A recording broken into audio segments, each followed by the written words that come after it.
Meron daw pong isasakyang siniliban na iba pang sasakyan pinagbabaril naman sa Barrio Obrero, Tondo, Maynila. Nandun si Boy Gonzales sa RH29. Boy, good morning. Kuyang Angel, kaninang kasagsagan ng malakas na pagulan, pinagbabaril itong mga sasakyan na nakaparada sa tapat ng kanilang bahay sa G. Santiago Street Corner, Arpapa, sa Barrio Obrero, Tondo, Manila. At binasag yung salamin na Kuyang Angel at nilagyan ng binuhusan ng gasolina at sinilaban. Kaya yung loob talagang wasak. Wasak yung pinaka-driver seat. At si andito kanina, nag-responde si Chairman na Aladin na Cuevas, yung barangay chairman sa lugar, na kanina kasagsagan na, mga anong oras sa Chairman? Alas 4:20. Tapos, Kasi kung may mga residente naman na may fire extinguisher dyan, nakapula naman yung apoy. kuha ba sa CCTV, yung ilang po suspect? Yung pagpasok ng riding natin, sa Proas, nakita, sa sumikot ng Emocampo, pumasok ng G. Santiago. Medyo, kasi malakas nga yung ulan, tsaka yung ilaw na street lights, nakakalap. Pero nung umapoy na yung sakyan, kita naman. Ilan po sila? Ilan yung mga suspect? Dalawang riding natin. Pero nung tumawag yung mga residente, anong oras na po?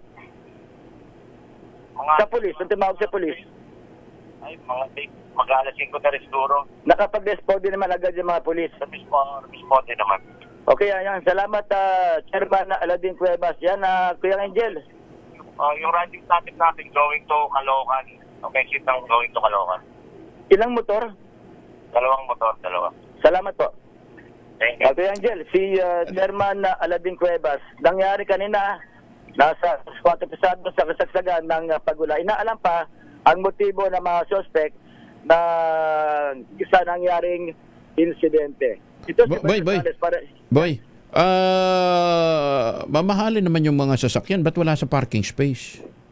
ano talaga to, tawag dito, meron silang parking permit mula sa city. Ano to Kuya Angel, sa Eskinita.